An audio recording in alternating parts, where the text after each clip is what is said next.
Welcome to the NBA Clinic. Here, hosts Jonathan Kurian and Sterling Mitchell take a deep dive and diagnose the current status on individual NBA teams.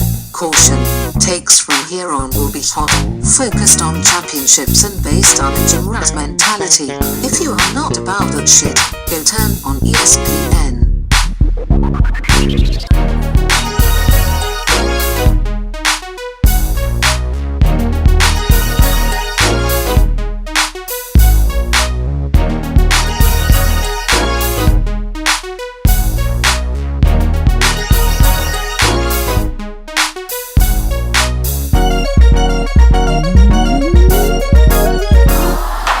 Pussy ass Mark, bitch ass Buster. Think you from LA cause you listen to some mustard. This is Battle Cat, my nigga Corrupt had the battle raps. We go back like 4 flats on a Cadillac.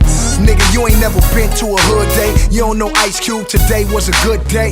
You ain't never been dropped off in the jungles, 10 khakis, red band. The Lakers. I think we should just start with this year, the beginning of 2017, and everybody already knows about Lakers past, at least everybody who watches basketball. Let's hope so. How you feel about the Magic Johnson signing? I think that was the right move, and I was proud for Magic. I felt like Magic finally got to come back to the Lakers organization. I always felt like he was part of the ownership family in the weirdest ways. Jim Buss, the fucking son, was destroying the Lakers. It was tragic. He needed to go. After a bad move, it was time. He was just the son that got gifted the team, and he decided to take a role that he was not qualified for and just start running them into the ground. Yeah, exactly. That Lakers passing of the torch is the greatest example of how nepotism is never a good idea. I do think it'd be rough to get fired by your sister, though. But that's when you know you're bad. I mean, he was terrible, so I don't blame him. Magic, he's making moves. I like his idealism. And I like the way Magic came in, because they were just only supposed to have a meeting, and Magic Johnson was just like, give me the fucking team. And Jony was like, yes? And he just literally took over. Like, it was some gangster shit when that happened. Do you think this gives an in for Kobe to get in the organization later on? Kobe's already got it in the organization. That's the craziest thing. But Rob Pelinka used to be Kobe Bryant's agent, and he had to give up his agency once he became the GM for the Lakers. And the crazy thing, too, is Rob Pelinka was actually not only just an agent, he was the head of one of the biggest sports agencies, period. I mean, I feel like that's a good move because he got all these networking experiences. You know a lot of people, and that's good for deals. Because the Lakers have always been about getting crazy freaking talent off of free agency. And they got away from that once Jim Buss took over. Now I feel like they're back to it. They're going to just get somebody and you're going to be like, damn, how did they even get him? Because the Lakers used to do that all the time. The Shaquille O'Neal trade, Pau Gasol trade. Those propelled them into championship teams. Exactly. Even the failure that was the Dwight Howard, Steve Nash experiment. The fact that they got both of those guys in one season and didn't even have to fucking hesitate. And both of those guys was hurt. They could have been something. Everybody got hurt that year. Dwight got hurt. That's the year Kobe blew his Achilles. I was reading something. Kobe said like he felt like he was playing his best basketball that year too. Towards the end, he was. When he was trying to get him into the playoffs for the 8th seed, Kobe was playing his best basketball. Honestly, even that last 4-game stretch right before he went down with the Achilles injury on the Warriors, that 4-game stretch, I was like, this is like prime time Kobe. That man was cold.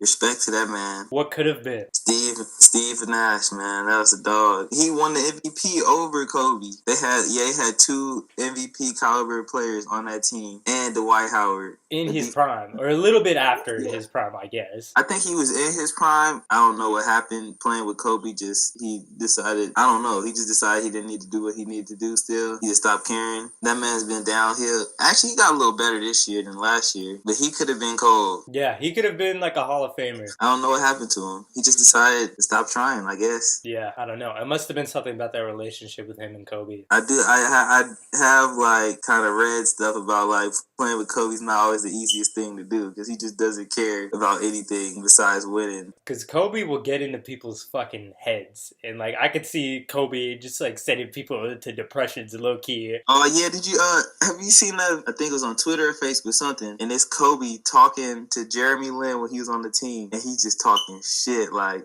he's like, shoot it, like you know you ain't gonna make it, shoot that sorry ass shot.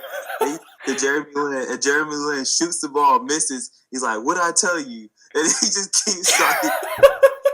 Then like they go on offense and then they win, and then he just keeps talking shit like when they in the huddle and everything.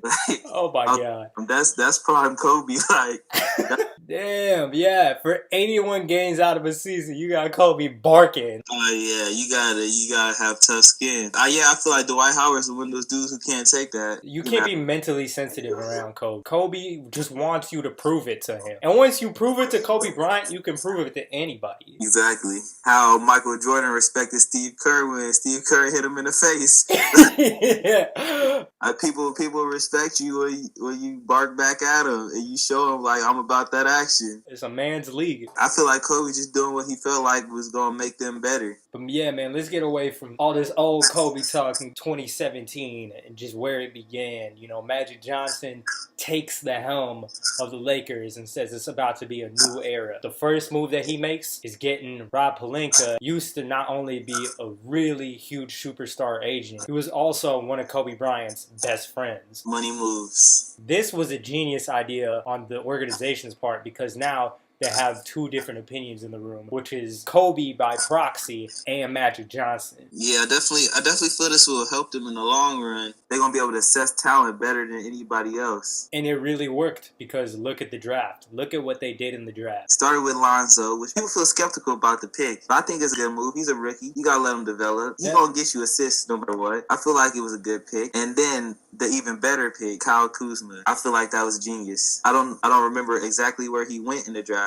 Kyle Kuzma went 27th in the draft. They had the 27th pick that they got off of the D'Angelo Russell trade from the Nets. And so with the 27th pick, the Lakers chose Kyle Kuzma. I think that Kyle Kuzma was the steal of the draft. Besides Ben Simmons, I can't name a rookie that's up there with him. Ben Simmons might not even be up there with him right now, which is so crazy. Kuzma's secretly the best player on the team. They want Lonzo taking the heat. I honestly believe Lonzo's a media decoy. Like, that's why I kind of fuck with Lonzo, because he knows he just takes the hits and just rolls with it. Oh, I bang with Lonzo's ability to not show like emotion, because he just be getting shit on. Everybody be talking so much shit about him. Yeah, they're like, it doesn't affect him at all. I'm a fan. I'm a fan of his demeanor, like how he carries himself. Like, he's professional all the time. Like, nothing gets to him. He's just out there trying to ball. He's trying to get his money and like get these wins. That's what life's about. I honestly wish more people in like the media would understand that that's what Lonzo's about and would kind of like back off. But you know, they got to make their money. So I think it's unfortunate, the situation for Lonzo. He just got super overhyped. Just really, really overhyped in terms of his shooting ability. And also just knowing when to choose his shots. The game slows down so much more and is more physical that I had a really strong feeling Lonzo's game wasn't going to be able to transition into the NBA immediately. I think he's learning super fucking quick though. But 3 years from now, like in his third year, you'll be seeing why he was the number 2 pick. This team in a few years is gonna be cold. Like, I'm a Duke fan, so I've seen a lot of Brandon Ingram, and in my opinion, you give this man a few more years, he gonna be the poor man's Kevin Durant. He got the length. Right now he's just super skinny, but he got a stroke, and he's not even having to be the first option. That's the craziest thing. That's your second option. You got poor man's KD for the second option.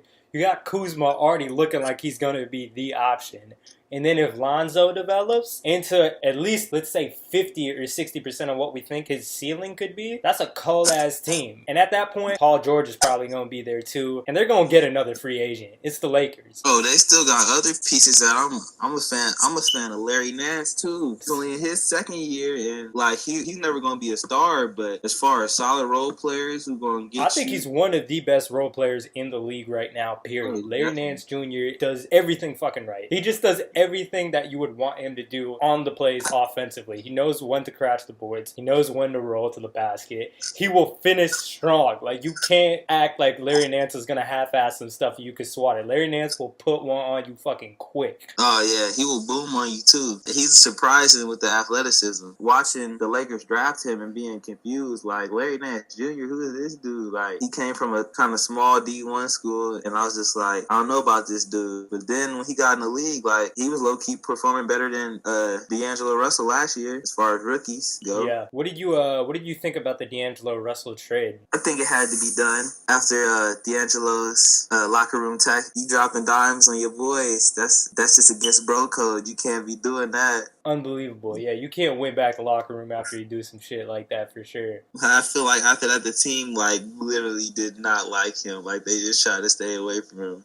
Just from like watching games and stuff they put on ESPN and stuff, like everybody on the team just was like, yeah, I'm not fucking with this dude really. And that's why his ass got traded. He's a great player though. Yeah, honestly, if he was in a more like nurturing NBA environment and wasn't doing dumb shit like that, probably would have been an all-star in the end of his career. He still might. He has the talent to be an all-star. There's no excuse for him not to be, but that's some traumatic shit in a young person's career. But overall, I think it was good for the Lakers. They also was able to get rid of a bad move by Jim Buss, which was the signing of Mozgov. Oh my god, yeah. Mozgov for $64 million over 4 years. I'm a fan of Timothy is my dude, but that was way too much money for him. He did not deserve that. Honestly, he might have deserved half of that. Like, for his talent or what he was going to provide. Like, yeah, he's a center. There's not too many, like, 7-foot centers. He was not that good. GMs should learn from this. You would hope that they would, right? I feel GMs always overpaid people, role players on a championship team right after they win a championship. They always end up getting overpaid. I don't know why GMs do that. It's the league, though. Like, it's just the standard that happens in the league. GMs just gotta get smarter. That's one of the reasons why everybody wants to go to the championship team and, like, take less money on the championship team. They're like, if I prove myself, I just want a championship team, they're gonna pay me more money if I come to this sad team because they're like, oh, he can help us. Like, look what he did for this team. Definitely. And it gets you more money overall because when you go, like, talk about sponsorships and stuff like that, it could be a stupid, cheesy-ass commercial at a local restaurant or something in your city. They're going to pay you twice the amount of money because you're an NBA champion. Exactly. They're going to make sure they say that. NBA champion. Your name, insert name. Outside of that, I'm trying to remember who was in the trade itself. From what I remember, it was D'Angelo Russell traded. Yeah, it was D'Angelo Russell and Timothy Mozgov for Brook Lopez. Oh, so that was the Kuzma pick. Yeah. Wow. Dang. So they pretty much traded Kyle Kuzma. Yeah, 27 did come to them. That trade essentially boiled down to being Brook Lopez and Kyle Kuzma for Timothy Mozgov and D'Angelo Russell. My God, the Lakers won that. Oh, for sure. For sure. Like, even though D'Angelo, he was nice, but it was definitely time to get rid of that man. And Kyle Kuzma has been balling out.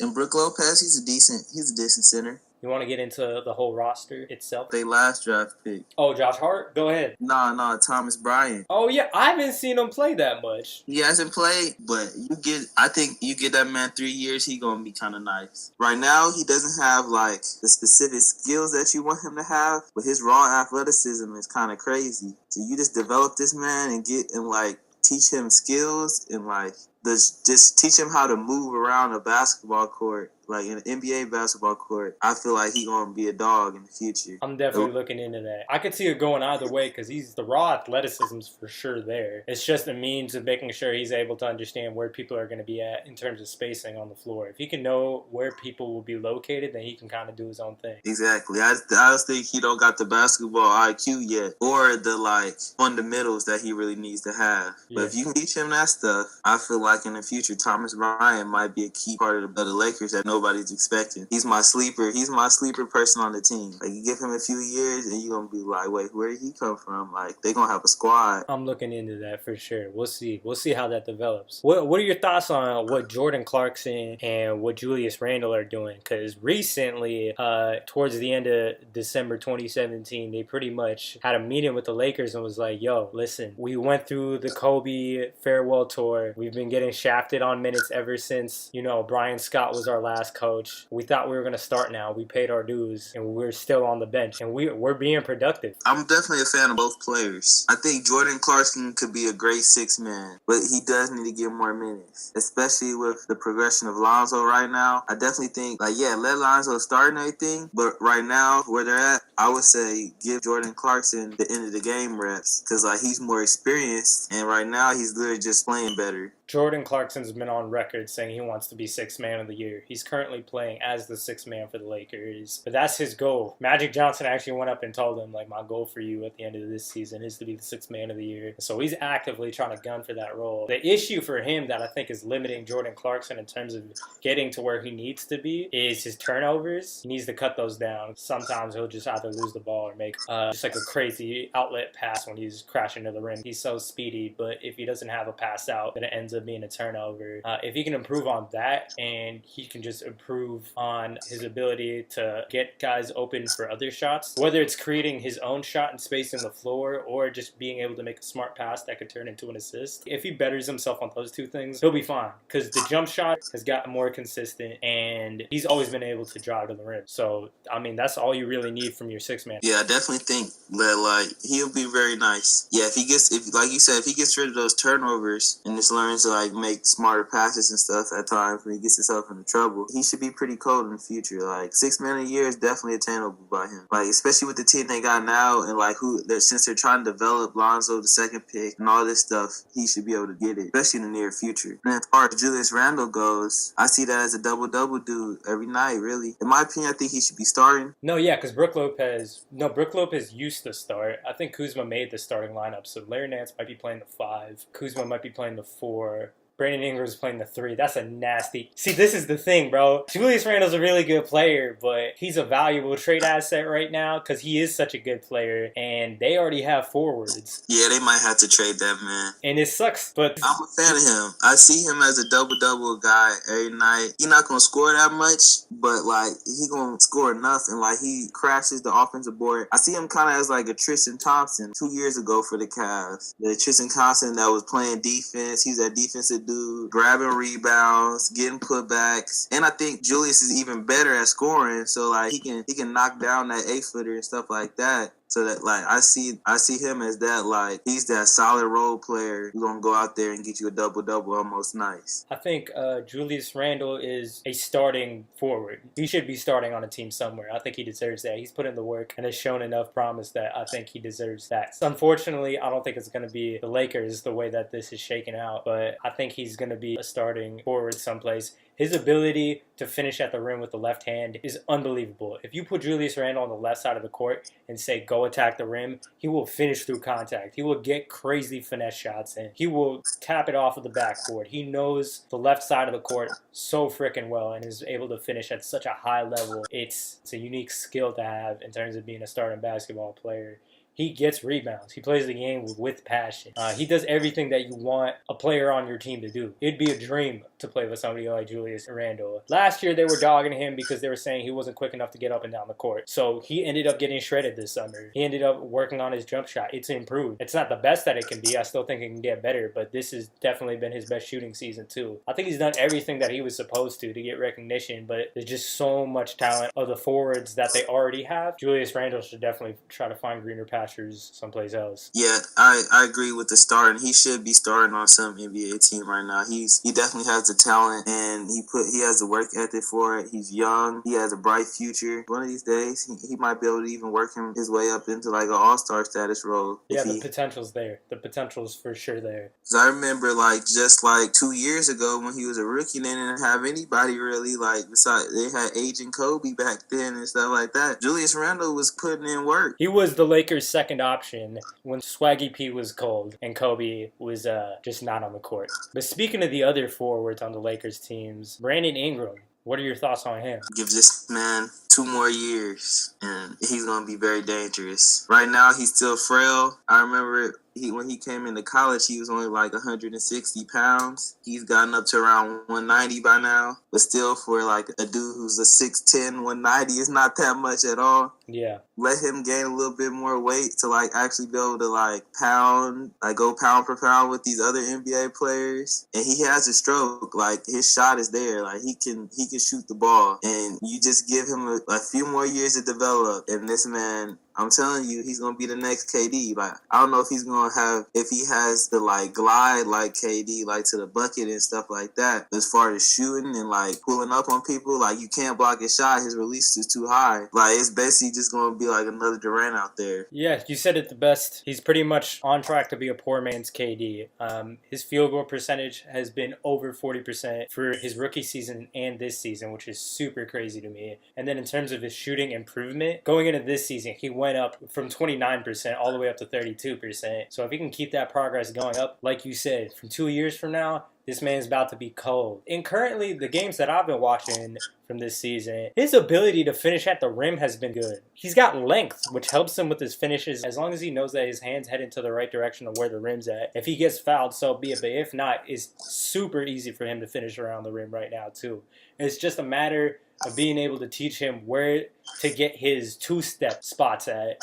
If he can get his two-step perfectly down the same way Kevin Durant does, or Giannis, if you look at Giannis's two-step, it is absolutely the most disgusting manner of moving on the basketball court. Giannis can get to the rim at will because his two-step is absolutely unstoppable. If he has even an inch on you, all he's got to do is extend his legs and it's a wrap. I'm definitely a fan of these tall, small forwards. It's nice to watch, just seeing like these super lanky, tall, small forwards that just can score. It's like a new age. It kind of transitioned from this shooting guard being your best player to now it's kind of like the small forward is that go-to guy. Like he's the shooter like nowadays. Yeah, you're seeing that on a lot of teams. Going to Brandon Ingram to get you that three like when you need it, or get you that pull-up shot, that bucket. Definitely. I think it's amazing that all of these forwards now are being able to pick up all the skill sets that guards have. Because back in the day, people were like, oh, forwards have to do so much physically that they can't be good at certain basic things that every basketball player should be good at, like dribbling the ball across the court, or being able to pass the ball at a high rate, or being able to be a pull-up jumper threat. All of these players now, both guards and forwards, are so much more skilled at all facets of the basketball game. We're seeing less specialized roles, which, you know, in some cases can be tragic, but in a lot of other ways, we're finding positionless basketball where everybody has to be good at every skill set of basketball. It's just the next step where, like, players are kind of like merging. It's going to be less kind of like positional basketball and more like damn near everybody out there is like the same type of player. Like they all can do what they can all pass, they can all dribble, they can all shoot, to where it's like, hey, you going to have to play defense like if you really want to win. You just made a really good point towards the end of that, where all of them also have to be committed on the defensive end now too, because everybody's having to carry such a workload offensively, right? Now, since your forwards have to space out and shoot the three-point ball or try to be a create-your-own-shot type of threat, it takes more of an offensive onus on that player, which makes them more tired for when they have to play defense. So now, if the guards aren't stepping up, especially on switches, to make sure that they're handling their own instead of fucking waiting around and expecting help to always be there from the forwards, everybody's carrying their own weight. So the game has become equalized. So people who are willing to put in the work to get better at the skill set will actually get rewarded, as opposed to back in the 2000s and stuff where it's like, oh, you're a center. All you got to do is, you know, block shots and make sure you finish in the paint. Exactly. And back, even for the guards, it gives less excuses for guards not being good at defense, because now you don't have to be the guy who's taking on the jump shooting, right? The forwards are doing that now too. Fuck, the centers shooting threes now. So now there's less of an excuse for you being tired on not taking care of your switches on the defensive end. Josh Hart out of Villanova. What are your thoughts on Josh Hart? I haven't really seen him play much, at least in the NBA. I saw a few games in college, and like he was a dog in college. Like he was cold for Villanova, especially in the tournament when it came tournament time. That man was balling out. I think he will develop into a really nice role player, especially like the way he plays right now. As you're talking about, like he can create for others. I don't really ever see him starting, at least not on the Lakers, especially with what they have, the people they try to attract. And this is a testament to how good of a job Magic Johnson and Rob Pelinka are doing. All these players feel like starters. It's just about managing expectations, egos, and the way you want to play. Yeah, just making sure that they like develop the right way. And the last guy I'll bring up is Ivica Zubac. He could be a better version of Timofey Mozgov. He plays a lot in terms of speed, like Brook Lopez and Timofey Mozgov. He's just kind of one of the bigger European players. Oh, yeah.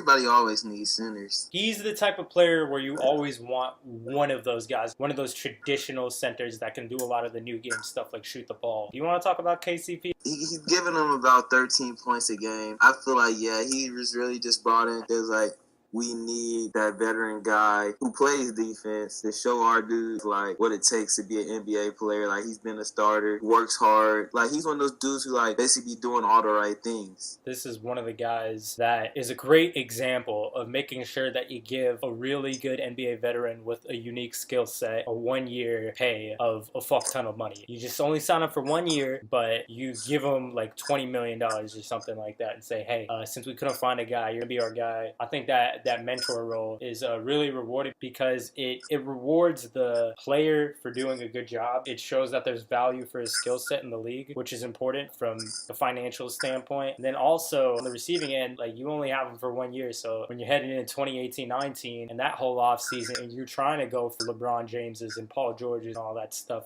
you got the money to do so. Yeah, we ain't gonna be winning like championships anytime soon, and like that player has to know that too. Like, they know what they're doing, and like it's just that guy that you want in the organization to like be that mentor. Definitely. Speaking of all of this financial flexibility stuff, let's get into the payrolls for these teams. So right now, the person who's making the most guaranteed money this season is Brook Lopez with the $22 million. Caldwell Pope coming in at $17 million for the 1 year. Shouts out LeBron's agent for getting that. LeBron gets people paid. That's a businessman right there. Shouts out LeBron. All right, and Lou dang all this money to do nothing. I'm pretty sure the man just sits on the bench now. Yeah, he don't play at all. Hey, I'm taking that job, though. Shoot, guaranteed $17 million. I'm chilling on the bench. The team will be having a great time with me on the bench, and I was getting paid that much money. Yep. Oh, Jordan Clarkson's next, it looks like. The 3 year, $11 million this year. He gets $12.5 million next year, and then $13.5 the year after. So it's a 3 year, 36. Yeah, that's a good contract. That's a smart contract. I like that contract that they have. It gives them really good trade value. That's a good contract. I ain't gonna knock that. Definitely, yeah, especially because he could be a sixth man of the year. Oh, shit. Corey Brewer's on this team? Yep, Corey Brewer's getting paid. Old head getting paid. I like that. And he's gonna get money next season, too. Low-key, he was doing work for the Rockets. I remember the day he got traded. And the next game, he had to play for the Lakers. He just came through and dropped the same numbers. It was like he was still playing on the Rockets. I was like, God damn. He's always been a great role player. He was always going to do his thing, and he'll make occasional three. He got that skill when he was playing at the Rockets. I feel like his confidence for three-point shooting went up a bunch and has paid off since then. But outside of that, everything else is rookie contracts. Kyle Kuzma with that $1.5 million contract. That's a steal, because this man is nice. Larry Nance is only getting 1.5, 2. Josh Hart getting 1.5. Lonzo Ball getting paid more than Brandon Ingram and Julius Randle. That's wrong. That's crazy. Whew, Lonzo getting paid. What the fuck? He was the second pick in the draft. That's why. We'll see. We'll see after next season. I think next season will be the big testament for Lonzo to see if he's worth that money. Yeah, because then he'll really have an off season. He knows what he needs to do. He knows the pace, and he'll really be able to develop the skills that he needs. Get better moving forward, which I think he'll honestly do. Like, I'm a supporter of Lonzo Ball. I want to see him succeed, especially because all the crap he gets in the media, all he has to deal with his dad. Even though I'm a fan of LeVar Ball too, who doesn't want their dad supporting them that much? Literally telling them they could be the best in the world. Yeah, I feel like you gotta have daddy issues if you really hating LeVar Ball. Like, come on, your dad's never been that big of a fan of you. That's literally what supportive dads do. Like, he just wants his kids to have the world, really. He knows it's possible too. I like the way that he's gunning for stuff. We all know LeVar Ball, you know what I mean? It could be one of our dads. Exactly. It could be just a dad on a team that you just play on. We all know LeVar. I feel like if you're not part of the basketball world, you don't really get LeVar Ball. Yeah, I feel like, if you never been around sports like that, like, you might not know there's a hell of dads like this who just believe their sons are the shit. That's how you should feel about your son. You know what time it is. It's at the end of the podcast. I ask this question every time. You get to be the GM. Free agency is coming. You're the motherfucking Lakers. You get anybody you want. Sterling, what we doing? KCP, he's gone. He got his 1 year contract. That's $17 million on the books. I mean, it's gonna take more to get him. We already know who's coming. Who's coming to LA? The man Paul George. I'm gonna have to use my asset in Julius Randle. I'm gonna go out there and get somebody else. I thought of something crazy. Let's go out and get D. Lillard. How? Jordan Clarkson and Julius Randle, you don't think it's possible? And a pick. Throw in a pick, too. D. Lillard's Portland. Like, that's the whole franchise right there. That's your franchise player. You think they can get a franchise player for Jordan Clarkson and Julius Randle? And a pick. We're going to have a nice pick this year. We ain't going to do too well. I'm thinking we're going to have a lottery pick this year. Throwing that lottery pick, I think it's possible. Do the Lakers have their pick this season? I don't know if they do or not. Yep, Celtics do. Celtics always taking the picks. Man, Danny Ainge, you sneaky motherfucker. We're gonna save that for we'll save that for the Celtics podcast. We're gonna talk a lot about Danny Ainge. He's an interesting fellow. We're gonna need somebody though. I don't know who's gonna be willing to go. We do got Paul George, Lonzo Ball, Paul George, Brandon Ingram, Kuzma, Larry Nance. I like that starting lineup, to be honest. They're looking nice with the forwards. I think if they land one star guard, one superstar guard, that backcourt's the only thing that's missing right now that I can think of. If they can fill in the backcourt with some free agent max player talent, it's a wrap. And I know you talked about this during the Bulls podcast, but I could see Klay Thompson on this team, bro. That'd be dirty. His brother plays on the Dodgers. He a West Coast guy. He's famous in China, and the LA-China connection is unreal. That would be nasty. You got Klay Thompson on this team and able to sign Paul George. You got shooters galore. If everybody developed, that's better than the Warriors. If you had Kuzma, Paul George, Klay Thompson, let Lonzo develop. He distributing, like he just kicking it out to random 3-point. You still got Larry Nance who can knock down. He can knock down the mid range easily. Did I even say Brandon Ingram? Like, God dang. They have so much more depth if that happens too. That would be a dirty team. To any NBA team, y'all gotta go get Klay. Klay would change your team, no matter what team it is. Y'all got a dude who can put up 40 and a quarter. Like, that's still ridiculous. He put up 40 and a quarter. What the fuck? I actually like that move. Getting Klay and Paul George, we set. Like, we don't even really need, we just need big men who gonna do their role. That's Larry Nance. Yeah, you're covered. Your team's covered otherwise. You just let that team rock for a little bit and you're chilling. Just use our draft picks wisely, not do nothing crazy. I'm gonna say one more thing before we wrap this up, and it's just something I've been hearing. DeMarcus Cousins, if it doesn't work out in New Orleans, that man will be a Los Angeles Laker. I feel like if you get DeMarcus Cousins, you don't even really need Klay. Or scratch Paul George out. Get DeMarcus Cousins and Klay. You got DeMarcus, Klay, Brandon Ingram, Lonzo. They're going to get Paul George. Paul George will take $1 million contract to still play for the Lakers. Paul George is about it. That would be a dirty team. And all these players barely getting paid right now, too, so they have a chance to do this. I like that. DeMarcus Cousins is just a big guard. That's a great way of putting it. All these guard skills, but he's just a massive human being. You too big to play guard. You got to play center. But, he can do everything guards can do. It's ridiculous. By the way, I'm going to clarify. If Boogie doesn't come to the Lakers, if it doesn't work out with the Pelicans, it'll be because the Lakers just had other talent. My guess is it'll happen, though. I definitely see that being a team that Boogie could work with, too. He low-key LA. There's a lot of LA elements to Boogie. His demeanor on the court, that's some LA shit. I don't even know how else to say that. He fit in very, very well on the West Coast. He used to be in Sacramento, bro. Sacktown's got some real people. Oh, yeah. Yeah, he already lived in Cali for a little bit. He definitely fit right in. But damn, that's all I got. You got anything else to say? Nah, I think that's all I got, too. How you gon' bang if you really ain't from LA? Let's play your gang up on the wall. Tell me, and how you gon' play if you really don't know the dance? I see you really don't bang at all. Marcus. Murder was the case that they gave gang. Cops on the colors cause they know a nigga gang bang. Red bandana around the rear view. Where you say you from, blood? Niggas can't hear you. Flag on the left side claiming you a blood. Blue rag on the right side calling niggas cuz. About to get your mark ass chalked out on the west. This for all my niggas in the pen beating on their chest like I need some pussy on my motherfucking wall and I ain't got my commissary yet. I said the next motherfucker try to steal a cigarette, he gon' get a fucking pencil to the neck. That's on the set. I'm a Detroit top rap. All the homies know it's shoot choppers, handguns, and texts. Nothing less, my niggas really get it poppin'. Detroit top niggas like the Hoovers and Bombay. Big Buddha psycho, Slim folk, Lil Rap, cute ball, Lil Wolf. TK, big back, YZ, 40, duty, B3, troop strap. Quisha and Miss Lisa house, so we at. It's the gangbang, cap it off. 2 T's, cap it off. The enemies know the business and shit is factual. Pop's most hated, fuck it. Shoot out and faded, told my mama stay away, cause the son be gangbanging. You don't know about the put-ons and DPs. Hanging out on the block, coming through the squeeze. Them out of town niggas disrespect. I see why Suge Knight Big U was rest. Can't forget about the Mexicans. And I fuck with the villains and the swines on God. On God, I got niggas from Denver Lane that'll ride. I got essays that'll kill you at your job.